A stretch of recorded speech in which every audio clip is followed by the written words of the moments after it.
morning, Baller Nation. It's your boys, the Shotcallers, back with another podcast episode. The date is October 28th, 2019. And as always, we're back to talk basketball. Today's episode is going to be a duo. I got my boy Rich. No nickname Bustos. Yeah, there's no nicknames. I'm kind of thrown off. We're in a new studio, and I'm looking right at JV this time. I'm not used to this angle. It's kind of weird. I feel like we're on first take or something It's like that. It's like we're in a presidential debate. yeah, you're right. Or like Family Feud, when you go up to the heads of the families, have to go say whatever. Oh, yeah, you got to buzz in. That's what we forgot. We forgot a buzzer right in the middle. And as always, we're back to talk NBA hoops, guys. First weekend of the NBA season just ended. So many games. Many games. A lot of headlines are early headlines, but headlines nonetheless. I guess this is when people start overreacting, you know? Yeah, I'm like struggling not to overreact to a bunch of stuff. I'm struggling to watch the games. I'm struggling to because there's just so many. I'm struggling to keep up with social media. I'm just struggling in general, but I'm getting through. Particularly when you're talking to the people, you know, on the street and they're talking about, did you see this? Did you see that? They're going to win it all and because the team is 2-0. Yeah. Oh, yeah. And I'm struggling not to put them in their place. They're ready to crown champions, but it's understandable. You don't want to quell anybody's excitement. Yeah, exactly. Everybody's excited. You want to feed that. If anything, you want to let them know. I usually use those opportunities to kind of tell people about some no names and be like, "Hey, did you catch this? Did you catch that?" And they're like, "No," and they're really open to it because they are so excited. So I'm happy about that. Before we jump into any particulars as far as games from this weekend, let's go over a little bit of the NBA news. So we had some really unfortunate news for the Valley of the Rising Sun, the Valley Boys, as they like to say, over in Phoenix. So whenever they break their huddles, they go, Valley Boys on 3. 1, 2, 3, Valley Boys. Cool. I like it too. It kind of makes you think of Valley Girls, but, you know, they take it. I didn't think about that. I thought about that, but, you know, spin it however you like it, whatever is cool to you guys. That's cool for me. And like Valley of the Rising Sun, I think is the name of their like sports blog over there too. Yeah. So hey, own it, right? Yeah, it's cool all around it, in my opinion. But DeAndre Ayton, as if you guys saw our Instagram, we posted it. Not too long after it happened, got suspended 25 games for violating the NBA's substance abuse policy. Substance abuse policy is for PEDs, not for illegal drugs, but for PEDs. But they did find him to have something that was in their banned substances list, which is called a diuretic, which is supposed to mask other things that could be on the banned. So we don't know what he actually took to enhance himself. Right. They caught the blocker. They caught the mask. Yeah, they got the fall guy. Yeah, exactly. That's a good way to put it. Adrian Wojnarowski is the one that reported that initially, and he also reported that they would be appealing the decision, hoping to take the suspension down from 25 games to maybe something like 15, maybe 10 games. Yeah. And when something like this happens, the NBA PA is going to be all over it almost immediately, right? Because they're out to protect the players. So the appeal came shortly after. And, I mean, we haven't heard anything else about it, so I don't think there hasn't been an update. I mean, it's been about 5 days, but there still has been... Was it 4 days? But there has still not been an update. I assume these things take some time. Considering it's probably not going to be anything less than, I would say, 15 games. It doesn't really matter, right? Well, I don't think it's going to be moved whatsoever, in my opinion. I think they're going to hold firm. Yeah, I agree because it's not a common thing in the NBA. We look at what happened with Tyreek Evans during the offseason, and he was banned for a year. For a year. So I think it's going to be one of those, and the NBA has always been very good about this, but it's going to be like no nonsense, no tolerance. And they're going to stick to it because it makes a statement. And I think it's the right move. Yeah, especially with like a young, super buff young star like that. For second year in the NBA. At the time where, all the eyes are on the NBA right now, the excitement during the season, anything to quell that is going to put a sour taste in their mouth. So I think they're going to stick to it. And I kind of had a poll running on our Instagram, like, who do you think is going to be coming into NBA basketball or for the regular season first? Is it going to be Zion coming back or is it going to be DeAndre Ayton? Because both are factoring somewhere in the mid-December. Yeah, area. My money would be on Aiden just because even if they don't reduce it, we know when we're gonna see him. Game 26, here comes DeAndre Ayton right back in there. There's nothing to hold him back. Whereas with Zion, I think it's really gonna be where are we at that moment? Are the Pelicans realistically in the hunt? Because at game 25 to 30, you kind of know who you are. You kind of can tell where you're headed. By no means is the playoff picture clear, but hey, what kind of team are we? Do we need him to come in and provide that spark and potentially put us in the playoffs, or are we better off tapering our expectations and just saying, hey, let's wait till maybe after the All-Star break or something? Are you talking about Zion? Talking about Zion, yeah. I just hope they don't Aiden's pull coming back, like game 26. Like I Yeah. said, after the suspension's up, he's coming back. So I'd say he's going to come back first, just because with Zion, you're going to be way, way more careful. Yeah, I just hope with Zion they don't do a whole, well, we'll just sit you the whole year. You know, I'm ready to see him. Yeah, that's what I was saying last week. Like that is a possibility, and that would be very disappointing. You know, he get redshirted, and then all of a sudden we're talking about Zion for Rookie of the Year next year. Mm-hmm. I really hope we get to see him this year, just because it seems like every year we have something that's kind of throwing off the season. You know, somebody who's hurt, and we don't get to quite see it. I mean, we already lost KD for this year, so we don't get to see that in Brooklyn. I would hate to not be able to see Zion create that excitement that New Orleans needs. If KD was out there in Brooklyn, we might not be getting the Kyrie Irving doing like somersaults on the court thing going on. And I'm glad you mentioned Kyrie Irving. Before I get into the game, did you see every single game that the Nets have won has gone down to the last possession this year? And like so let's change the uniform on the Nets and put them in the Celtics uniforms, and if it's like last 10 seconds of the game and there was no question who the ball was going to go to, if it was going to Kyrie, there'd be some like malcontent going on, like with Jaylen Brown or Marcus Smart or Turner Rozier. If you flip the script and put him in Boston in these same situations, or at least you would think that based on what happened last season. But everybody on the Nets, especially since they've lost 2 of those close games. Yeah, exactly. But I mean, everyone's on the honeymoon phase right now. Everyone's excited to have Kyrie around. I'm excited to see Kyrie there. The court looks great. Yeah. He's got the headband going. His hair's growing a little bit. Yeah. And everyone's rubbing his head. Like, we love you. We don't care if we don't get the ball in those instances. The assists that he does generate are like one pass assist. It's not that beautiful flowing basketball, but hey, if they don't care, I don't care. They can play however they want. Yeah, exactly. We'll go a little bit deeper into some of these weekend games, guys. We'll jump right back into some news. We got some people on the injury report for today. Who do we got? We've got Embiid, who actually is questionable to play against the Hawks tonight. He has suffered an ankle sprain against the Pistons this weekend, and he also got a lip laceration. So I guess somebody must have cut him up with a nail or something. I don't think it's so much the lip as much as it is that ankle sprain. He's questionable. He might go today. He might not. It's going to be one of those game time decisions. I'm sure we'll find out here soon as the games start to ramp up. We are a few minutes away from most of today's tip-offs. What do you think? It's not supposed to be anything major. Is it just something that you're going to have to live with when you have Embiid on your roster? Yeah, and I think, it's like a fluke injury kind of thing. And, like, it's not the end of the world because if you wanted to rest him at some point anyway, he's still resting. You know what I mean? But it doesn't. It's not that load management kind of label on there. So maybe that won't detract from his, MVP votes or whatever it might be. Because the only reason Kawhi Leonard wasn't winning MVP last season, or will keep him away, even if the Clippers won 60 games this year, Kawhi Leonard missed 22 Kawhi games. Leonard wouldn't be in the chat because he'd be like, oh, he got load managed too much or whatever. Yeah, and I agree. I mean, with the voters' decision on that, 22 games, that's a fourth of the season, a little more than a fourth of the season. But as far as the Joel Embiid thing goes, I think that you could definitely miss too many because there was so much time last season when that Jimmy Butler, Tobias Harris, Joel Embiid, JJ Redick, and Ben Simmons all on the team, and they had a great starting lineup, but they had like 3 games all on the court together between them before the playoffs started. So, I guess get this kind of stuff out of the way early, and they need time to figure out what their lineups are. Tobias Harris was looking good against the Pistons, in Joel Embiid's absence, getting more shots up like that. Matisse Thybulle getting some room, playing some D.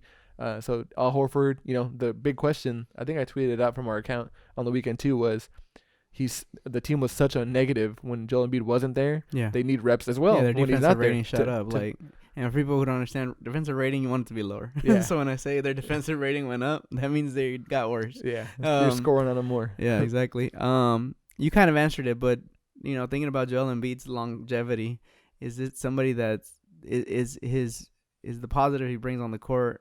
Does it outweigh the injuries enough when you're thinking about somebody who's gonna continuously miss 15 to 20 to 25 games? Yeah, most definitely. Like, I think any fan of any team would say, will you take these benefits with the risks or with the downside? And you say yes. It's what if he's like your main piece? Like, he is the guy. So you're saying, is it worth having him on the team and he's out like 20 games a year? Mm-hmm. Yeah, definitely. If it means you're at the top 4 seed in this conference, you have exciting basketball, a player that fires up the fan base, that fires up other players, like the opposing players will fire him up in a negative way, which is cool. Great personality. I think you take that. It's much better than playing or having a team where, your superstar or the guy you're paying max money to is kind of aimlessly, listlessly, showing up every game. You're talking about Andrew Wiggins? Yeah, I'm talking about Andrew Wiggins listlessly kind of drifting around the court, and you're like, hey, is he even out there? Yeah. Like, when Joel Embiid's out there, he's out there. So I agree. I think he's better than that player, but I think about last year, the Pistons overachieved and they made the playoffs, and then you lost Blake Griffin, and it was like, let's get swept. Mm-hmm. So I disagree. I think Joel Embiid's a great talent, but I'd have a really hard time giving him a maximum extension, or even if he was in free agency. And I get it; he's that talented. Maybe you take a chance. People always say that, right? No, like, you have to. You got to just go for it. You can't be picky with this stuff. Like, yeah, I guess in the NBA it's different than other sports, right? You can be particular and say. I mean, you can't be particular. You take the guy because it is an all-star. That's what you get. get. It's an all-star league. Yeah. It's too hard to get someone to come to your team. There's only like 6 teams that get the free agents, and the Sixers have not been one of them. Most of their acquisitions have been through trades or the draft. So just look at Sam Hinkie. He died for this. So, I mean, he's alive, but he did die for this. All right, another person on the injury report is going to be Drew Holiday for the Pelicans. He sprained his knee in the Houston loss this weekend. He's also questionable against the Warriors tonight. I personally think they play it safe and just sit him out. The Warriors' defense has looked abysmal. And without Drew Holiday, we'll talk a little bit more about some of the particulars from this weekend. But the rest of the young squad looks very nice. People that can create their own shots. Lonzo Ball shooting from perimeter with confidence. Brandon Ingram looks like, I guess, what people expected Brandon Ingram to look like early on. Yeah. So it was very exciting to see that. So I would play it safe. Nothing serious. Probably miss one game if he doesn't go tonight. Yeah, and so like you could see that during the games against the Mavericks and opening night against the Raptors, like Drew wasn't having a great time shooting the ball. You don't know if there was any kind of not being ready to not being ready in a negative sense, but needing to warm into the season. Not everyone's 100% ready to go immediately. So it'll be nice for him to recuperate, and kind of get back in the zone for when he comes back. So yeah, he was playing some killer defense on Porzingis the other day. Porzingis was trying to isolate him on the wing next to the right side of the free throw line. He just swiped it every time. So those defensive instincts are still there. So I'm excited to see them back, and I hope they put up a good fight for when Zion gets back. I hope it's not just like, oh, they're out. Yeah, exactly. But to your point, I love when guys play deep. He's kind of like a Pat Bev kind of type where they play defense real low, and you're able to swipe. Because you create that separation, right? And people are like, you want to stay close, don't create too much separation. But when you get low like that, it allows you to move horizontally better. Yeah, horizontally. And also, like, the taller the player is, you might be like, oh, this guy's mismatched, we got a mouse in the house. But taller players aren't proficient dribblers all the time because their dribble takes so long to get to the ground. Yeah. So it's a more open time. It's more. You take away a part of their game because you can't put the ball on the floor without them swiping. Yeah, exactly. Yeah, exactly. Especially when you think about a guy that's 7 foot, 3, like the Porzingis. That ball like has a dribble like the size of my normal twice height. As much as like my normal height. Yeah, exactly. Yeah. Cool. So, and since we're on those are the two guys that'll likely miss a game tonight. But since we're on the injury subject, one lingering injury that's actually lingering for 2 years is the John Wall injury, and I just wanted to report that Adidas is attempting to do a buyout because they signed that contract with him, 5 years, $25 million, 2 years ago, right before he got injured, and he hasn't seen the court once. So Adidas is looking to break that contract, not break it, but buy him out and cut that link with John Wall. Some unfortunate news, I guess, for both ends. And I saw a video of him running. He was running, fully sprinting up and down the court, beating the guys that he was racing against. I don't know who he was racing against, but looking good. Obviously, the NBA is like a unreal exhibition of athleticism, unlike anything that I've ever experienced. So I can't just say, oh, he's running up and down the court, he's ready to play, they should keep him. So I mean, if he's cool with that, he agrees to it. We know he knows how to secure the bag. So if he gets that money up front and he wants to do that, sure. And then if he comes back good, he can get another sponsor if he's able to. That's true. That's true. So yeah. So he's still a ways away. Don't get your hopes up, guys. Yeah. He's not playing this season. He's not going to play this season. It's not terrible news for him, like you said. He knows how to secure the bag. He's making $44 million this year. He's like Boogie Cousins in a positive timeline. Oh man. Unfortunately for Boogie Cousins. Reverse, and they both went to Kansas, right? Was it? They were on the same team. Kentucky, sorry. Yeah, Kentucky. I get all those college teams mixed up. Yeah. But yeah, John Wall. I think if I were him, I'd do that. I'd go with the buyout. We'll go with the buyout. Get the money up front. Hey, you get back to form, and then boom, you're a free agent in the sense of sponsorship. That'd be perfect for him. Cool. That's all I have for injuries. What else? What next do we have on the Jimmy Butler wasn't injured, but he's looking to be making his return on Tuesday. An unexpected scratch from the regular season opener, and up till now, the Miami Heat have been playing very well without him. Oh yes, he had a baby. Yeah, him and his girlfriend. So congratulations to them. I haven't even heard what the kid's name is. I hope it starts with a G. So it could be something G Buckets. Their last name will be Buckets, of course, after G Jimmy Buckets? Butler. Yeah, Jimmy G Butler. The G stands for Gets. that's what it is. That'd be hilarious. Yeah, that was an awesome call. I forgot who put that call out on the it must have been Kevin Harlan or something. He was like, Jimmy G I remember Buckets. hearing that. I don't know The who G was it. stands for Gets, man. That's That was perfect. one of the best ones ever. Yeah. Almost as good as LeBron with no regard for human life. Man. that one's too good. I don't know how those guys do it, man. I tried commentating one time just for fun. That shit is It's hard, man. tough. It's hard to be off the top of your head. This is pre-recorded, so if we mess it up, we're gonna restart it. We restarted this one 3 times already. Yeah. So that's it for kind of the reports for players in and out that we get. Up to the minute. We are recording this on Monday evening, so things could be happening as we're speaking before we upload this. Before we move on to the next thing, the Miami Heat was going to lead me to the next thing. I do want to mention our social media. Please be sure to reach out to us on Instagram. That's _shotcallers. It's pretty much where we're the most active right now with daily posts that also feed over to Twitter. And when we watch games, we've been tweeting out kind of the action. Yep. JB's been visiting games in person. I've been watching on TV and just calling out what I see. That's on Twitter Twitter at shotcallersshow, on Instagram at _shotcallers. Please hit us in the inbox on Gmail. We really love taking listener questions on there. Yeah, shotcallersshow@gmail.com. Leave us a review on iTunes or on Apple Podcasts. Anywhere you leave or listen to podcasts, if they allow you to leave a rating or a review, please do. 5 stars would be appreciated. Leave us some honest feedback. Leave us a question. Write something to us because we love reading it and we love writing back to you guys. So definitely appreciate that. And of course, we're also on YouTube if you prefer a visual Medium. Yeah, visual medium. We're on YouTube. Just search The Shot Callers. Leave us a comment, like, subscribe, share with your friends. And as Rich always says, tell your friends about us. If you enjoy listening to us and you have some friends that want to, gain a little bit of basketball knowledge or just want to gain a different perspective, they can always check us out and we would really appreciate it. Send them the link and tell them to hit subscribe when they click it. Literally takes 2 seconds. But yeah, so I guess the next thing I had written down was actually a couple awards I got won this week. We did have Players of the Week. Trae Young going supernova this weekend. Yeah. And Karl-Anthony Towns making it look like child's play out there from outside, from inside. They won Players of the Week. Karl-Anthony Towns. Haven't we, before you go into this, yeah. haven't we heard this story before? What, Karl Towns has figured it out and is making or things the look Wolves easy? in general. The season starts and they get a little streak. But we're not here to be negative right now. I'm just saying. Everyone's got hope, but we're going to that's keep true, them on the that's true. hope. Yeah, okay? that's true. They're 3-0, so congrats to Dude, them. he's averaging 36 points, 14.5 rebounds, 5.5 assists, 2.5 blocks, What's our MVP numbers? and 3.5. Yeah, it Those are is MVP exactly. numbers. That's like, this is my show. Get out of the way. I'm not sharing the ball with Jimmy G Buckets. Yeah. I'm not sharing the ball with Andrew Wiggins, even though I'd probably like to share the ball with him sometimes. And Andrew Wiggins has been coming in clutch with 16-point flurries in the fourth quarter the other night to seal the deal. But it's this is the show. You guys put guys around me to make things great. And I even saw some action where he's running pick and roll with their point guard with Jeff Teague.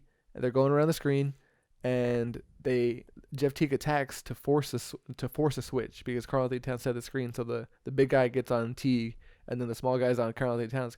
Karl-Anthony Towns, without getting the ball, kind of makes himself more prominent that there's a mouse in the house. So the defense shifts over to Karl Towns to preemptively double, and then they just swing the ball right over to Andrew Wiggins to sink the 3. Oh, wow. So they're making the offense really work around him and accentuating his strengths. So Do you think that's where Andrew Wiggins, at this point in his career, after we've seen, I don't want to say shortcomings, but maybe not exactly what we expected him to be?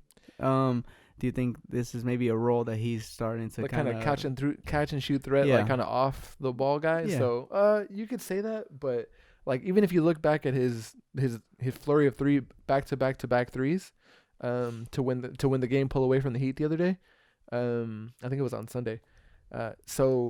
The first 2 threes, he wasn't moving around to get that catch. He was just literally standing at the wing, and then when the kind of offense kind of fizzled out, they kicked it out to him, and he shot a clutch 3. The last one was a step back, which is really good, but he's not doing anything to generate or do anything positive for the other players on the team, which is kind of where I'm kind of slowed down on him.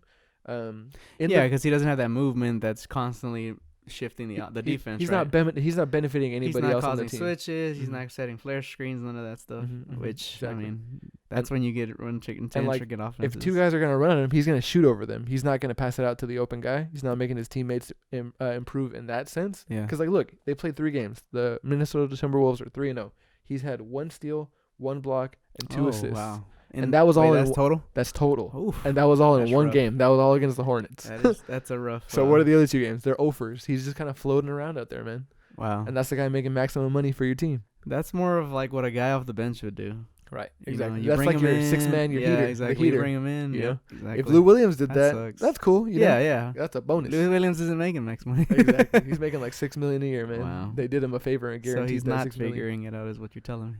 I don't think so. I think the jury's still out. Yeah. Well, I think to go back to the guy you were talking about, Karl Anthony Towns, man. I think a lot of people forget he was the number 1 overall pick. My fantasy teams did not forget this. Yeah, he is a couple-time All-Star. I think he's a 2-time All-Star. Mm-hmm. And he has a huge skill set. Like, he's what a stretch 4 would be in my eyes, right? Somebody who can bang on the boards. He's big. He's built like somebody who can back you down. He's built like a center, but he can shoot from the perimeter. His passing is not like super intricate, but he can find the open person. I mean, based on what you're telling me right now, that's where he's finding some success. What was it, 5.5 assists a game? That's good for somebody who's playing the 4. Oh yeah. So I hope that maybe he's gotten out of, because everybody made fun of them, right? That they were meek-minded back when Jimmy was there, because he, challenged them and they just kind of, fell on their back. Maybe this is the year that Karl Anthony Towns really turns himself into an alpha type of guy and says, like you said, this is my show. So I'll be interested to watch the Timberwolves. Not gonna get my hopes up, but at the very least, I think Karl Anthony Towns will make an All-Star game again. But man, those numbers do speak MVP. It's way too early, but those do speak MVP. So we'll see where he ends up. Yeah, and so leading the Western Conference is the Minnesota Timberwolves. I didn't think we'd be thinking that at the beginning of the. They're the only 3-0 team, right? There's a 3-0, and then somebody else is 2-0. The Hawks are 3-0 on the other side, yeah, leading the Eastern Conference, and that's definitely not what everybody thought to start the season. Led by Trae Young over here. So Trae Young, 38 points, 7 rebounds, 9 assists. Is that his stat? Like, that's his season average? Those are his averages. Oh my god! Yeah, exactly. It's crazy. And so he's shooting 50% from 3, and those averages are going to come down. But he's been a 40% shooter all last season as well. So it's not going to come down that far. Yes. Uh-huh. So yeah, he's playing confidently, man. And so one quote, and I try to parse like the media speak that these players are really good at, doing, that they get coached on. It's like, oh, we got to take it one game at a time. We got to, execute. It's all about playing for each other, believing in each other, and trusting each other. Kind of when they talk about defensive execution and what they're going to do to improve, like, season over season as a team or as an individual. But Trae Young is a slight player. He's kind of small, kind of like Steph Curry. That's where all those comparisons come through. Yeah. People compare Steve Nash versus Steph Curry. Which one is he more like? I don't think he's either person. He can definitely shoot like Steph at times. But being more slight, I'm not going to compare him to Steve Nash. And then on top of that, Steve Nash didn't look to shoot as much as Trae Young and Steph Curry do. So that's the comp for me. Yeah. And being so slight, the season has a toll. You're playing more games than you ever have in your life. So he had definitely slumped at the beginning of the season last year and kind of rounded into form as the year went on. And the quote, which I'm kind of taking a long way to get to it, I'm paraphrasing here, but he was talking about how he's excited for the second year of the season, or his second NBA season, because he knows more about the rigors and the difficulty of it, how hard he has to work in the gym, when he's going to get tired, how to bounce back, how to sleep, things like that. Yeah. So hopefully that will lead to him being more effective for more time, more consistently throughout the season. He could be close to this, and this is exactly what Travis Schlenk and the Atlanta Hawks thought they were getting when they drafted him, and they made that trade from Luka Doncic for Trae Young. Yeah, traded down. Yeah, exactly. So it's exciting, and I'm excited. Atlanta seems to be a cool place to play. They got a great arena atmosphere, especially with their guy Sir Foster on the beats. And hopefully, instead of going to check out the halftime show, they're gonna go check out the Hawks, and free agents will check out the Hawks too. Yeah. In coming years. So I think you talked about the conditioning. That's something that there's no stat line for, right? And people don't account for. They go out there and they play, and we might think, oh, this guy is shit in the bed tonight, and it could be something like that. Mm-hmm. Their conditioning's not there. You've never played this many games before. You're playing against guys twice your size. Somebody you said that is very slight. Mm-hmm. Like, you're gonna get hit, and it's gonna be the hardest you've ever gotten hit, right? When you're going to the hole. So you really got to condition your body to that. So I'm glad to hear that he understood that, leaving last season, at the end of last season, understanding that, hey, I'm not quite built for this just yet. And it sounds like he spent a lot of the offseason really preparing himself. and it's showing early. It's still very early. Hopefully, we're gonna talk about load management all year. I don't know if they'll do that with Trey. It could be a possibility depending on where they are in the win column halfway through the season. It's a developmental season, I would think. Like, I think if they were to exceed their expectations, we didn't really give over-unders on the teams that were going to make the playoffs this year. We didn't have the Hawks making the playoffs, but I think 36 wins would be a positive step for them. And if they're going to get on their way to that, it's not going to hurt them at the end of the day to like sit Trey, if he's got a bum, ankle or something like that, develop Cam Reddish a little more, see what they can get out of these other guys. Yeah. So yeah, that's for sure. And then it's still a huge, like you said, a very positive year because he's taking that next step to really becoming one of the elite scorers in the league. Yeah. How efficiently is he shooting? Do you know? So I was just talking about his 3-point stat. I had to look up what he's doing from the floor. But he's shooting 50%. Yeah. No, that's sick. Yeah, it's crazy. 50, 40, 30 season. Maybe. So what? Who knows? 50, 40, 90. Sorry, I don't know where he shoots from a free throw. I don't know if I said 30. But. I'm sure it's good if his 3-point stats are good. So what for you, JV? I know I've been talking a lot.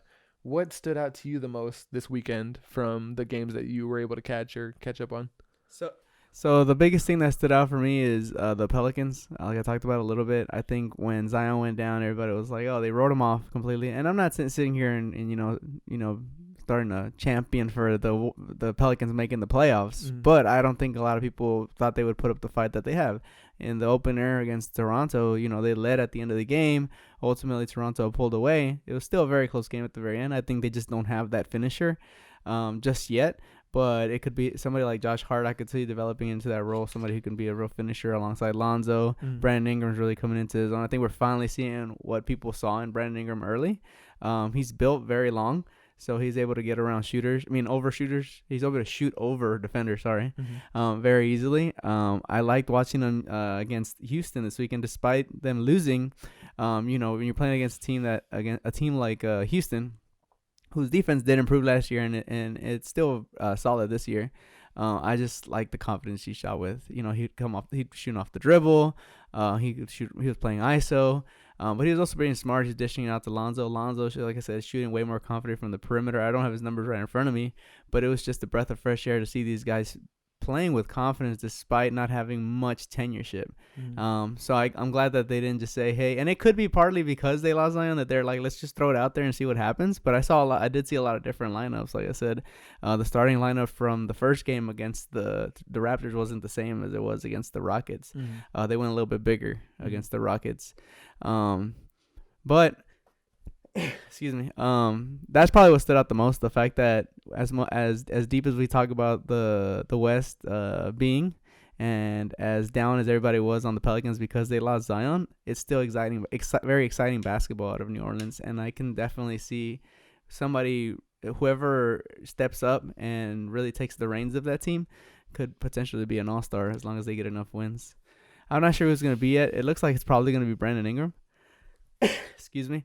But I'm going to be watching them a lot closer. Yeah. It was just very surprising because I thought, no Zion. They're going to go out there. They're deflated. Yeah, exactly. And they're going to lose handily, and they haven't lost a single game like that. Yeah, and if anything, one positive thing that could come out of Brandon Ingram playing this way is, one, he's going to get paid because of all these extensions that happened, making that draft class weaker and weaker. He didn't get extended. He's going to get paid. Or he's going to bring up his draft stock where he can get traded to someone where they're like, okay, we're going to trade for you with the hope that you will sign with us. So let us go ahead and sign you at the end of this contract. So he's getting paid one way or the other way. Yeah. And so the question is, will the Pelicans want to keep him around, see if he's going to fit going forward, or are they going to try to cash in and get some assets back? I think if you look at the average age, and I don't have it in front of me, but they're all young guys. I think if I'm the front office of the New Orleans Pelicans, I sign Brandon Ingram because if you think about, okay, the future it's Zion, right? Zion's going to be your guy. He's going to be the face of the franchise. He's going to be the guy that puts tickets in butts in seats, sells tickets. We always talk about, let's rebuild. Let's tear it up. Let's tear it down and rebuild. Assets. Get some assets to put around this young guy. Well, the guy's young, and you have the young assets. Like the guys that are on your team is people you would draft. Mm-hmm. Like I can't think of anybody. I don't know the draft class for next year. But who would you draft that's as good as Brandon Ingram?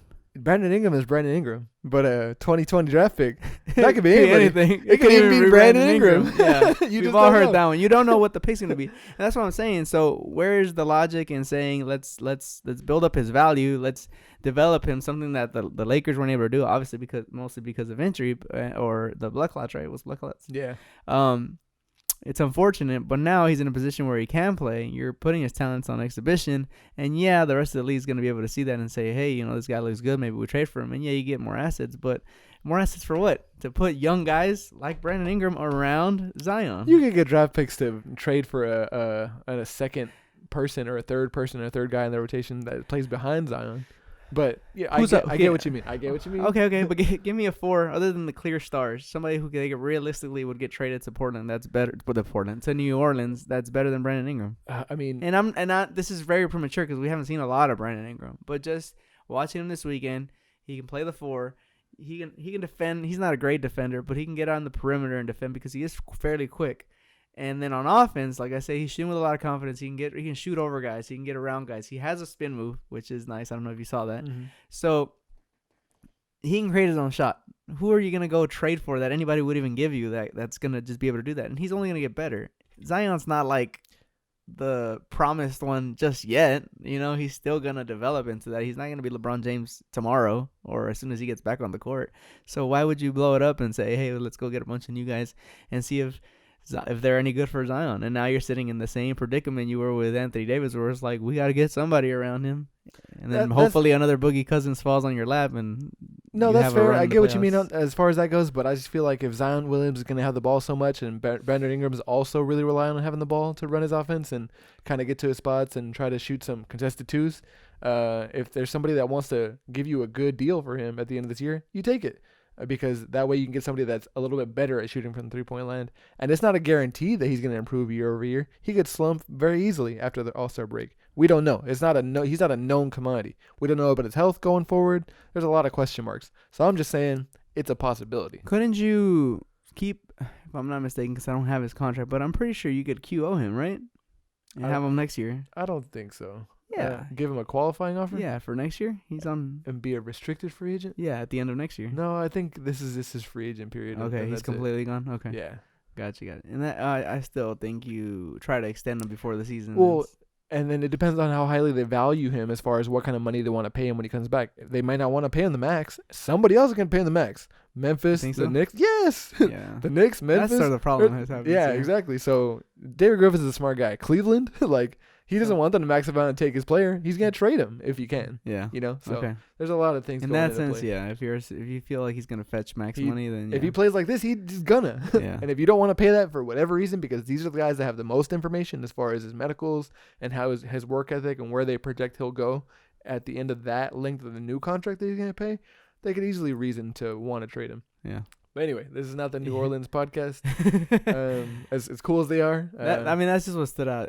And can I just go along that same tangent? So you asked me what stood out the most, and it was that young core really, gelling together.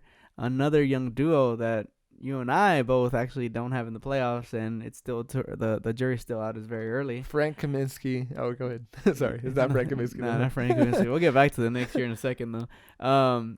Luka Doncic and Kristaps Porzingis. I was very surprised of how quickly we saw how that pick and roll and that duo, just playing off of each other, could be how deadly it could be. Mm-hmm. I was on the edge of my seat yesterday in the Portland game, and if anybody didn't catch that game, definitely check out the highlights. Check out the end of the game. It was very close. The Mavericks led all first 3 quarters, tied at the end of 3. Ultimately lost by 2 points. Damian Lillard shot the go-ahead 2-pointer. He laid it in. He just drove to the rim. But we saw some of what made people call Kristaps Porzingis the unicorn in New York. I mean, this dude was doing everything. He was running the pick and roll. Luka Doncic he would trail Luka Doncic. Luka Doncic is so good that he would draw the two guys so heavily, and he just was capable of doing a flashy pass every single time. There was somewhere he did behind the back, around the player, and Kristaps is coming to the rim and just slamming it down. He slammed a couple down yesterday that way. So that's very scary, right? To think about it. I'm just wowed at how good he is around the rim on the defensive end. Like, he can be what is out of position for so many other people, but due to his length, Yep. like, it's just a whole body length over here, and he's still gonna alter your Yeah, shot. there was a couple times where he would, they'd run the switch, the guys roll into the basket, he's covering his man, and he just covers so much space so quick, and he's still able to alter the shot. He had a block, he had a second block, which called a foul, which was total BS because it was all ball, but that's neither here nor there. But you're right, he covers so much ground on defense. This is a guy that can easily average 2 to 3, as he has in the past, 2 to 3 blocks a game. I think he could get to 4. Yeah, but I was just excited to see the offense because in the preseason there was some skepticism about, how did he feel? He didn't look super comfortable or agile. He looked like a little slow. Maybe he was. It felt like some people were saying he might be favoring the knee just because he's kind of like on the edge, but people forget he's been gone for 20 months. He's played basketball. People act like he's been just rehabbing for 20 months, stretching his... He looks buff enough that you could say that. Well, I know, but that's people think he's just been sitting around with an ice pack on his knee for 20 months, not going out there and hooping. Yeah. This man hoops. He hasn't played in an NBA game, but trust me, people, he still has hooped. JB, 2019, this man hoops. Yeah, he does. And so, watching him yesterday, you saw a lot of that. The pick and roll was really solid. But even ISO ball, it was ridiculous. It was on Zach Collins. They put Zach Collins out on him because Kristaps was just exploiting Whiteside. We talked about Whiteside's hesitation to really guard the perimeter, and they were having a field day swinging the ball. As soon as somebody would drive to the lane, Whiteside would try to help. And then they just toss it back to Porzingis, and Porzingis would shoot it, or he'd pump it and put it on the ground, and Whiteside just couldn't keep up. So then they brought Zach Collins in. Zach Collins a little bit more agile, a little bit more likely, a little bit more eager to go into the perimeter and guard it. But in that scenario, Kristaps was like, "Let me put the ball on the floor, dribble. No, not even go past you. Well, yeah, put the ball on the floor like I'm going to go past you. He did a step back. Oh, yeah. Step back three. Took one out of Luka's playbook. Yeah, I remember that one. That arc on that was crazy coming from so high up. Yeah, and he was hot from 3. Kind of went a little cold from the 3-point line in the second half, which was unfortunate. I think ultimately that led to them losing just because neither he nor Doncic really could get anything going in the fourth quarter. I think if they were shooting at the same efficiency they were in the first half, kind of kept some of those same plays going, they would have had the success. They would have the same success, and they would have ultimately won that game. But I think that kind of speaks to the maturity a little bit. I feel like Luka was forcing some stuff. Like, I understand that your step back is deadly, but let's run something different this time, And Kristaps had missed back-to-back threes as well. Yeah, exactly. So maybe, run post play with Kristaps, put it in Kristaps' ball and let him put the ball on the ground, back down the big. I don't know all the plays, right, but something outside of the scope of ISO, step back 3, it felt like he was forcing a lot at the end. And if you look at the stat line for the fourth quarter, I mean, I believe Kristaps was 0 for 4 from the 3-point line in the fourth quarter, and then Luka's field goal percentage dipped heavily in the fourth quarter as well. Yeah, and so I'm watching with bated breath, just as so many Mavericks fans are. We're surprised as to how good and competitive we seem to be, each night against different quality and caliber of opponents. So far, at least to start the season, I am, like I said, watching with bated breath, and I'm keeping my expectations high. I'm excited, but I'm also trying to temper them as well because I've been a Kristaps fan since he got drafted by Phil Jackson, number 4 pick, and I've been going to every Knicks Mavs game that I can go to. I've been going to New York trying to catch this man, and after the All-Star break, he has not been playing. Yeah. So I want him to be doing this in December and in February and in April. I don't remember the last time I saw him playing in April. I don't think I ever have. So I'm just hoping that this continues. Almost 2 years. Yeah, exactly. It goes forward and he stays healthy, stays buff, looking good, expands his game, and then he can bring out the best out of other players like Seth Curry, Jalen Brunson, and the guards on the team with that tandem, because all those guys can run pick and roll or pick and pop. So that's really exciting. That's for sure. That. And then also, I want him to kind of bring down the 3-point shots a little bit because he shot 10 against the Blazers. So I wonder if he could bring that down. Yeah, I think he was 3 for 6, and then suddenly he ended up 3 for 10. Yeah, he's definitely tall enough to kind of get almost any shot he wants. He's definitely gotten bulkier, but he's not like the biggest, most imposing dude as far as like girth and strength wise. But I think he has enough touch to softly kind of lay things in and have kind of pseudo hooks around the basket, kind of like a Marc Gasol does. So I think he could definitely learn something from him if you want. And Yeah, they that's both true. played for Spain, I believe. I think Kristaps used to play in Spain, so Oh, he's there playing in Spain. there must be a They said link. for Spain. I was No, like- not for Spain. In Spain. I think there's a link there that he could be exploiting. But that's just me. Yeah, I think he Just just me needs talking. a softer touch on that because he did try that a couple times and it was just a little. I feel like his hand was a little heavy on it, and it could be because you get buffer, you kind of Mhm. lose your touch a little bit because Yeah. you're used to putting a certain amount of Yeah. power behind it, but you're stronger now, so that same push is like putting a little bit more. But you talked a little bit about the role players. I think ultimately what's going to lead to Dallas' success is going to be that team chemistry and just being able to swing the ball around. And they have a lot of shooters, dude. Like it's crazy. They have a lot of guys who can drain the long ball. Maxi Kleba, Tim Hardaway Jr., DeLon Wright hit a couple of big threes to keep the lead in the third quarter, right when it felt like the Trailblazers were crawling back into the game, and CJ was going off. It seemed like they couldn't stop CJ, and Kristaps, he was making Kristaps look a little ridiculous. Yeah, he drove right by him. Yeah, so I was like, times. oh my goodness. Maybe he looked a little gassed, so maybe it was a little bit of that. But I was like, ooh, this is easy bucket for CJ. Like Mhm. CJ was putting on a show, and he was able to weather the storm just enough for Damian Lillard to start catching fire in the second half as well. And they both ended up shooting 50% from the field. 28 points for Damian Lillard, 35 for CJ. It was a ridiculous game, but DeLon Wright was looking great against Exactly. the Pelicans too. Against Yeah. the Pelicans, he Yeah, was yeah. everywhere, getting offensive rebounds, getting steals, kind of in all the places that you didn't think he was going to be. He was looking real crafty. yeah. I'm really So up on last week you talked about why we didn't put the Mavericks in the playoffs, and you talked about they got the duo, but then they seem to have a lot of guys that would be bench players on the starting lineup. But I feel like that's a positive in the sense that these guys work harder because the guys on the bench usually do work harder. And what I mean by that, not that the starters don't try, but they're willing to do more of the small things. Mhm. They're willing to dive for the balls. They're willing to run around, and grab a rebound out of position. Mhm. Not necessarily just leave it up to Kristaps Porzingis to grab the rebounds. Mhm. Dorian Finney-Smith was Yep. out there grabbing Hard rebounds. workers. Yeah, they're all going at the boards, and that's what you need sometimes because those second chance points add up and ultimately will lead to more wins, especially in a close game like that. It was an unfortunate loss for them, but I think it's a big positive for them to be able to say, hey, we can be in close games against teams like Portland who were just in the Western Conference Finals last year. So Speaking of the Portland game, Zach Collins, your boy, originally my boy, I think from before last season, he actually dislocated his shoulder during that game. Yeah, it's unfortunate. They ended up popping it back in, and we've all seen that football story where the guy dislocates whatever, like put it back in, coach. Yeah. But he's listed as day to day, so we'll see what's going on with that. Yeah, that was tough. I felt like the Mavs were gonna run away with it at the end because he got hurt and then Whiteside fouled out with about 3.5 minutes. So I was like, okay, this is where they can exploit the inside. Really wish they would have done it, but they didn't. The coach's challenge actually really pivoted that game. Terry Stotts challenged a loose ball or a rebound that Dorian Finney-Smith gathered. Lillard swiped at the ball. It went loose. They called it a foul, right? And they called it a foul. It got challenged.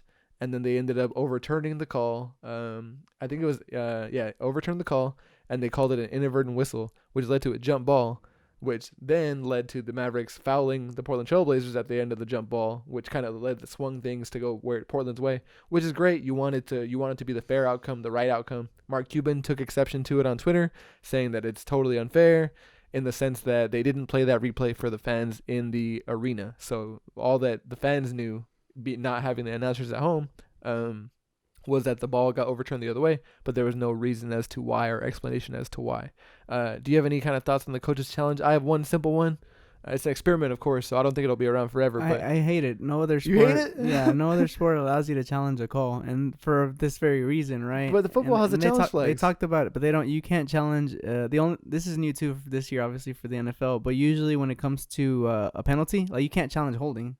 You can't challenge. You can challenge pass interference now, but that's also why the NFL said it has to be blatant. Like it has to just be like I don't know if you watched the New Orleans game. And for anybody who's listening, watch the New Orleans game, but where the guy just like trucked the guy and the ball wasn't even there yet, and he just like boom mauls him over for those reasons, right? When it's just ridiculously stupid and it's missed. But in this case, like really, like did you hear the call? I was watching. This is me not being a homer, but this is not me being a homer at all. But the call was inadvertent whistle when the ball was loose. Yeah. So they changed it from it was a foul to, since the whistle was blown when the ball was loose, it goes to a jump ball. Mm-hmm. That's dumb. Like it was called, if you saw it as a foul, call it a foul. That's it. But it's been called a foul. How are you going to overturn? Suddenly it's not a foul. But the hand is part of the ball, JB. I'm not saying that. What I'm saying is, yeah, like you're gonna go back and you're gonna look at the video and now you're gonna say, oh, it wasn't a foul. Like it just doesn't. But that's the point of the challenge. But the call's the call. But they're challenging the call. Yeah, but did you see what he said? He didn't say, oh, it wasn't a foul. It went out of bounds and it's out of bounds on somebody. They changed it to some arbitrary inadvertent whistle. What the fuck does that mean? What does that mean? So either tell me it's an out of bounds because there was no foul and the ball goes to whoever, right? Because the last person that touched it was maybe Damian. In this case, if it's all ball, right, and Damian Lillard swiped it and we're saying it's not a foul, then it should be out of bounds on Portland. It should be right? off Dorian Finney-Smith, who had the ball, and then he lost that out of bounds. Is that what you're saying? You're saying that it shouldn't just be like, oh, jump ball. You're saying that Damian Lillard swiped it, right? It went out of play. Well, he swiped it and hit his hand. Uh-huh. Dorian Finney-Smith's hands were on the ball. He swiped it, and then it went out of bounds. So you're just saying that if it wasn't a foul, it should just be out of bounds like normal. Yeah. That's what you're saying. Yeah. Okay, I get you. Yeah. My very simple thought on the coaches challenge is that I'm cool with the experimentation. I think I said this. I want people to shoot one free throw for multiple shots. That's what I want. But my thought on the game, I guess. Yeah, and my thought on the coaches challenge is like, Jesus Christ. They have to use it every game. Like, I don't feel like in every game you watch in football they use challenges. No, I know they have them, but they don't use them every time. It's not. But there's so many opportunities for them to do so. There isn't going to be an NBA game that you watch that they're not going to use it. Yeah, I mean, if you think about how many possessions each team has in a basketball game, it's probably like twice, if not more, twice as many, if not more, than an NFL game. Yeah, and most NFL plays are like, I ran it and I got 2 yards, or I threw it and it was incomplete. Like, nothing really happens. And these plays, and you can't challenge. And these coaches' challenges, they're having in like the first quarter. Like, there's not even a pivotal point in the game. Except Terry Stotts did use it, to great success at a clutch moment. So, I'm cool with it. I just wish that they didn't have one every game, but that wouldn't be fair either. Yeah. But I'm just like, Jesus Christ, there's a lot of games. Yeah, it is a lot. And you're going to use it every time. So that's kind of what I think about that. What else did you see this weekend? So, man, the Heat, man, when they didn't have Jimmy Butler in the lineup and this all this to do about Tyler Herro looking great in the preseason, somebody that's kind of come out of nowhere, not on my radar, as I've said to you guys before, I don't watch college. There's too many basketball games in the NBA to watch. I don't got time to watch college. But Kendrick Nunn. So Jimmy Butler's coming back on Tuesday, we think, against the Hawks. Eric Spoelstra came out and said that he's going to be starting the game in place of Tyler Herro will not be starting. Be coming off the bench. They'll have Kendrick Nunn in there even when Jimmy Butler comes back. Yeah. And so just these immediate averages here, we have him with, let's see, he's got 23 points a game, 22.3 points a game to Tyler Herro's 12, 2 turnovers, 2 steals, 3 assists, 4 rebounds. These are averages over the last 3 games. 3 games. You gotta go with the hot hand, man. Yeah, 40% shooting from 3. So shooting guard, not filling up the box score with all the other stuff, but like it's his first 3 games in the game, first 3 games in the league, and he's just looking not afraid, able to shoot it. Miami also undefeated. They're not. I think the only 2 that are the Wolves and the Hawks. But undefeated, not 3-0. Yeah, undefeated. Yeah, there's a couple undefeated. No, well, the Heat lost to the Timberwolves. Oh, okay. Yeah. So. Oh, yeah, that's true. So there's somebody else in the West that was defeated. That's why. So yeah, I thought that was really cool. It'll be exciting to see them play with Jimmy Butler when he comes back tomorrow. At least 2-0. And the thing that really makes me laugh. There's 2 things that make me laugh. Yeah. Is in that Timberwolves game against the Heat, when Andrew Wiggins was just shooting the lights out. They apparently missed a kick ball. The refs did that, and then it ended up getting turned over to Minnesota, who then went and got it to Andrew Wiggins to shoot the 3 and go up and kind of put things away. And Eric Spoelstra, usually mild mannered, he was like, he's F going you, crazy. He's dropping F-bombs, right? Yeah, I think so. He's pointing at the ref. Yeah, he's stomping on the ground and then just kind of close up, kind of towards one of the players. But yeah, exactly. Yeah, exactly. And the number 1 joke that I saw in the comment section on Reddit was like, man.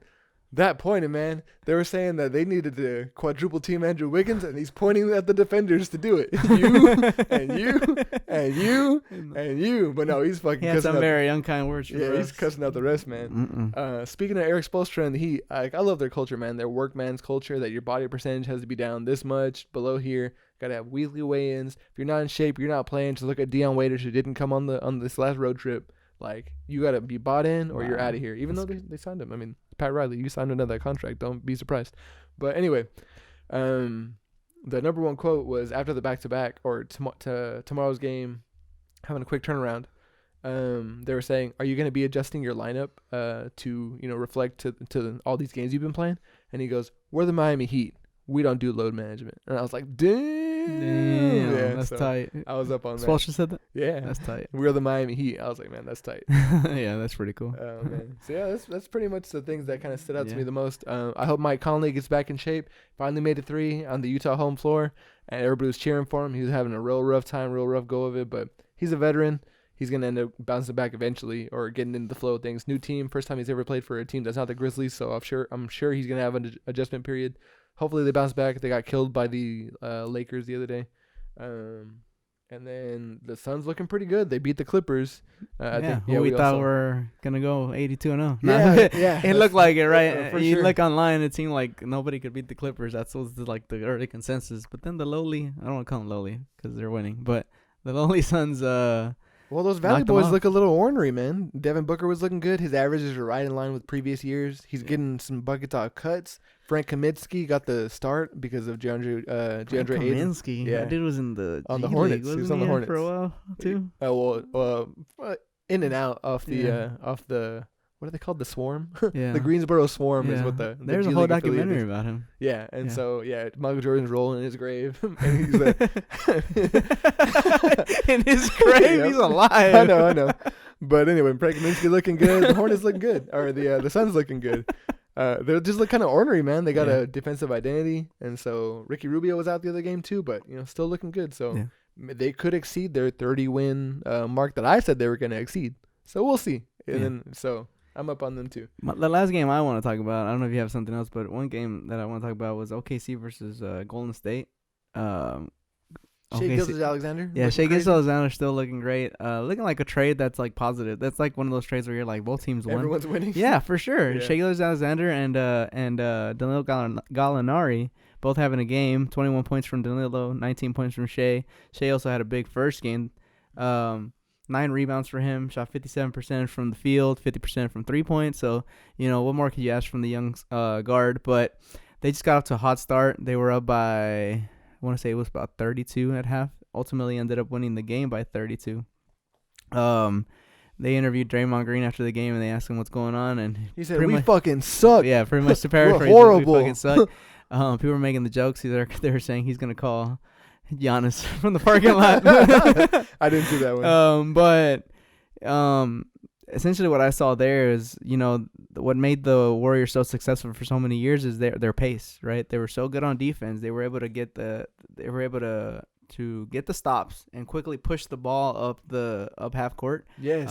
And then that's what I was going to talk about. Yeah, but now it seems like they're playing a lot slower, because their defense sucks. The other team's making a lot more buckets. Yeah. You're having to run set plays. My notes here. Yeah, you're having to run more set plays because the guys are just kind of like, all right, let's go, run around. Go ahead, Steph, run around. But guess what? Steph's got like 2 guys chasing him because there's nobody else on that court that can guard him. Yeah, and not to derail you, but that's kind of what got me thinking. Steph is the number one shooter that we've ever seen in the NBA with his creativity, his range, and his just accuracy from all over the floor, everywhere on the court, not just from 3. But the thing that kind of makes him different, which is great, but also different from guys like Kobe Bryant, these other prolific scorers over the years, is that they have the physical ability to rise up over people no matter what the other person's size is. Yeah. And Steph Curry doesn't really have that. He can get by you and get to the rim. He can shoot over any defense. But if you're going to trap him at the point of attack right when he gets over half court, he's got to get with the ball. And then as long as you keep a good eye on him, the other guys aren't going to shoot. And then on top of that, so you're going to talk about Steph and the Warriors offense in general. And I'm not going to say that Steph Curry's being exposed, but Draymond Green's getting exposed. Yeah, for sure. And not in that way that it's like, this culture that we have where it says, expose him every time that you shake somebody. Yeah. But just the fact that he needs those top players to hide the fact that he can't shoot very well. Yeah. You know what I mean? That's what the importance of Klay Thompson. Well, yeah, so he's very much a role player, and I think I've always said that, and I never understood when people said, because even before this season started, people wanted to put the duo of Steph and Draymond, and they go to the pick and roll numbers, and they are good, but it's easier to run the pick and roll when you have to watch out for Klay. You have to watch out for KD. Like these guys, you can't swarm the pick and roll. Like you just can't. You can't bring the help, because if you bring the help, you're gonna get killed from the outside.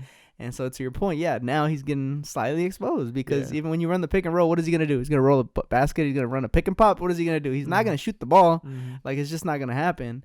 And we talked last week about his turnover. The basket undersized. Yeah, and we talked last week about his turnover ratio being pretty bad. Like, he's not gonna handle the ball. You don't want him to handle the ball. Not in traffic. Yeah, because he's gonna probably turn it over. He's turning it over 1 out of every 4 times. And I don't want to give him too much flack because he's still an all-star in my eyes just for what he can do on the defensive end. So smart, so able to call out coverages and work in tandem with a good team because no defender is an individual defender. You bring up the team around you, and he's able to do that. Oh, he's definitely a missing piece on a lot of good teams. Like, he's definitely that piece where you're like, who are we missing? I think he could even make the defense on this team respectable, but that takes time. You know what I mean? D'Angelo Russell's looking lost out there. And then D'Angelo Russell, bonehead move, the night's already going bad, and he gets himself double technical and ejected. Like, he gets up in the referee's face after a no call and like up in his face, like he's about to fight him or something. And he keeps going after the first tee and just gets thrown out. I hate that because I almost feel like your night's going bad and now you want to feel like maybe you're sparking your team. Maybe you're trying to create some kind of narrative. Maybe the coach can do that. Yeah, that's a coach but move. you're the new guy. Like, what are you doing coming in here, like, yelling, getting yourself ejected? You're not doing anybody any favors, and nobody's going to, like, rally around you all of a sudden. You're just looking dumb. Yeah, exactly. Exactly. I did call out to you, I think, on the weekend when I was watching the Warriors play against the Clippers. And D'Angelo and Steph had given up the ball on the right wing, right behind the 3-point line in the corner. He gave up the ball and did his trademark. Get the F out the way. Yeah, he did his trademark run across the baseline to the other 3-point line because the guy's like, oh, thank God I don't got to guard him anymore. And he's already going that way. And Draymond Green's got the ball right to the left of the free throw line. He's like, get the fuck out of the way to D'Angelo Russell because him and his man are in the way. Yeah. So he gets him to move, and then he gets the ball to Curry. So there's a lot of growing that's going to have to be done. Yeah. I still think that the Currys, the Warriors, the Golden State Currys can make it into the playoffs. Like, it's not impossible. Like, I mean, and it's not bad. I mean, it could be that they have one bad year, and like, again, it's very early. They're only 0-2. I mean, it could be that they have one bad season, but I mean, Klay Thompson does come back. Like, we forget they locked them down for 5 years. Cool, and like teams that we thought were gonna make a lot of noise, like the Pelicans, they might not. They could peter out, and then the Kings aren't looking good at all. So they got destroyed by the Suns. There's still openings there, so it's definitely not the end of the world. Yeah. So that's kind of what we got for the first week, not even a full week, but the first week. Yeah. We'll be continuing to cover the games like this. If there's any particular matchup that you guys would like us to talk about on next week's episode, just shoot us a tweet to @shotcallersshow. Email shotcallersshow@gmail.com. You can direct message us on Instagram, _shotcallers, or leave a question in the comments below if you're watching on YouTube. What do we have next, Rich? I believe we have some listener mail. Yeah. Thank you for hitting us in our inbox. This is Kyle. Kyle asked, what are some of your favorite casters? He specifically asked local casters, so basically commentators, people that commentate, color commentators, anybody who commentates on the games. Who is your favorite? Rich, do you have somebody? For me, it's the teams up in the team of guys up in Toronto. I love Matt Devlin and Jack Armstrong. Jack Armstrong definitely has the Toronto or Canadian accent, and he does something that kind of is a pet peeve of mine, is when you're watching a team play and they want to be the home broadcasters, right? Because by like some extension, they're getting paid by the team to announce the game. So there's going to be some homer bias on any broadcast. Yeah.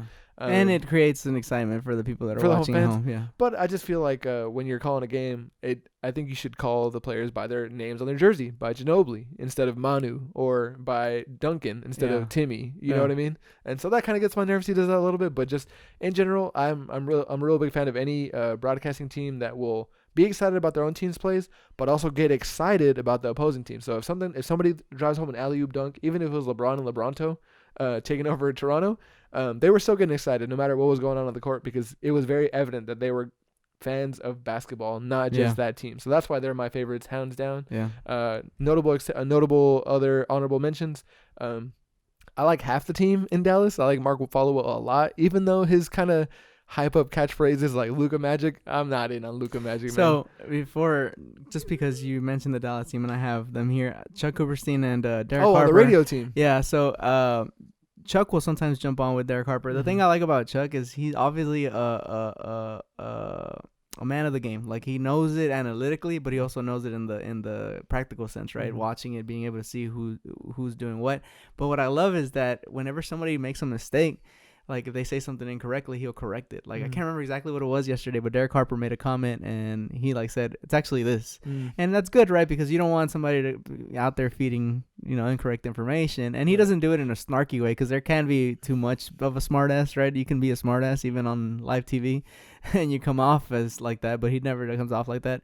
But he also hypes up the moments, like he whenever like somebody throws down a slam dunk, hits a big shot, like he gets excited about it. I will always remember the call he made when the Mavericks won the title in 2011. Okay, yeah. It was so hype, like it gets you almost like emotional because he's so invested because he's been with the team for so long.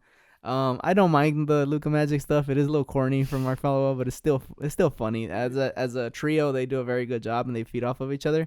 But to your point, kind of like you said about the Toronto guys, Derek Harper is always one to praise the other team when they do something good. Like yesterday, Hassan Whiteside, he got around. I can't remember the exact play, but he got around Luka and he was able to slam it down. He's just like, man, he is so good. He loves all the burly plays. Yeah, he's so long and plays. athletic. Yeah. Like that was an amazing job. Like he'll do that kind of stuff. Like Derek Harper's favorite phrase is "They need to attack." Yeah. That's what he always says. You remember when he hasn't done this in a long time. I haven't heard him. He used to be like jam. Yeah, jam. What is that? Man, if he was still doing that now, I would still be like, he'd be right there. Yeah, right when people throw down the slam dunk, he'd just like jam. Oh, yeah, that was funny.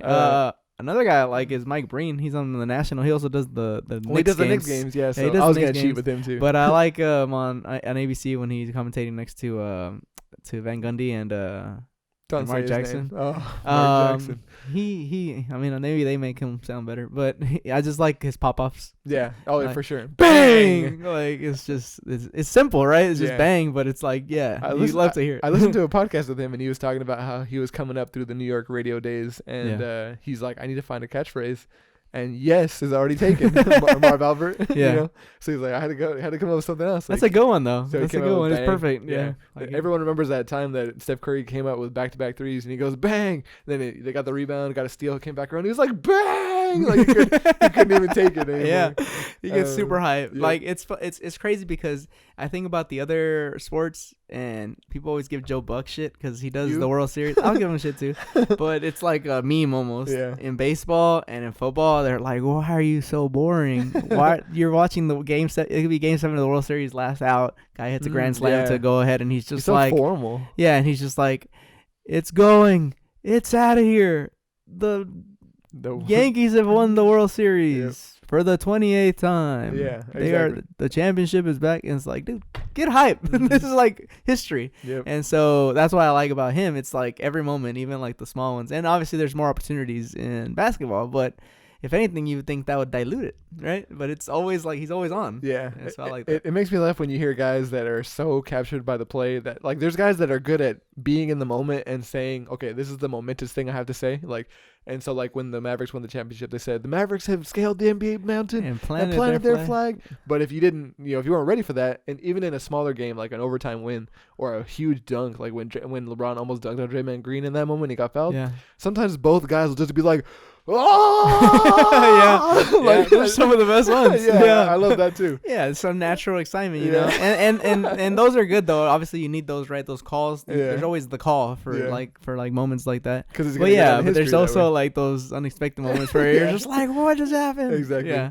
Honorable mention for me is Iron Eagle on the Brooklyn Network. Like, you wouldn't even think they were the Brooklyn team. Are they on YES? Yes, they're the Yes Network. Oh, okay. And him and RJ. Is it called Yes? It's YES, right? It's Yes.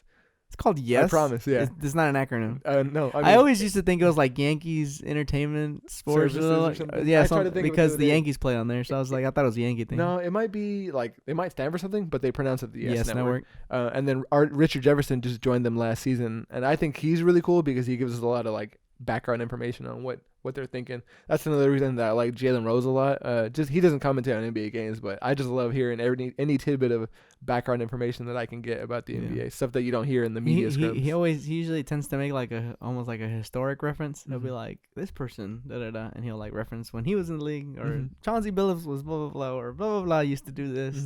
I like that because you get to kind of see that comparison and kind of say, oh, he plays a lot like so-and-so used to play. And then when he says it, you're just like, oh, yeah, that's pretty accurate. Like, you don't even think about it. Yeah.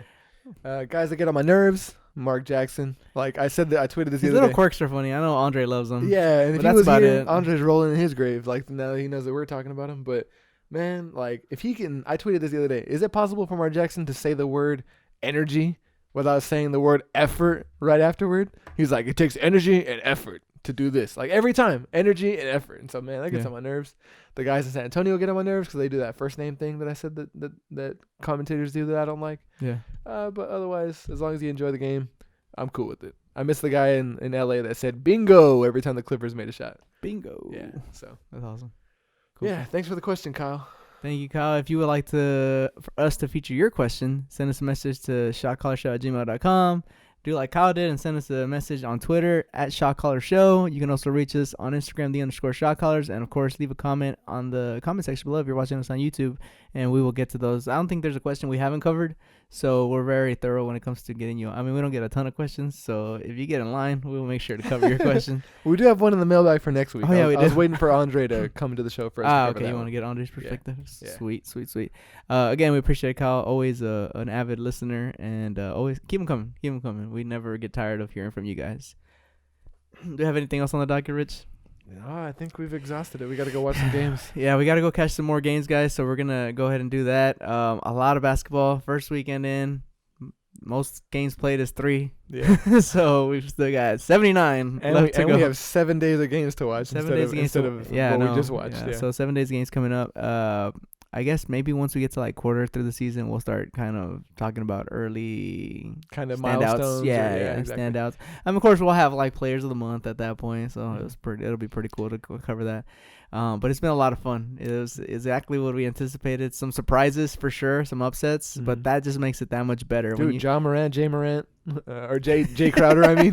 Jay Crowder. Yeah, we need to talk about Jay Crowder's Markelle Fultz had a good opening. It's so much to cover, guys. We could probably do a 4-hour show if we went into every single game. And then we could get to all of them. Yeah, but we wanted to give you the meat of some of the things that caught our attention. But again, if you guys have a game you'd like us to specifically cover, just send us a message. Let us know @shotcallersshow@gmail.com. Shotcallers on Twitter. But until next, _shotcallers on Instagram. Please leave us a rating or review on Apple Podcasts or anywhere that you can leave a review. Definitely appreciate it. And if you guys need anything, or if you guys think of any questions, just hit us up, just like JV was saying earlier. So. Yep. But that does it for this time. Until next time, I'm JV. I'm Rich. And we're the Shot Callers.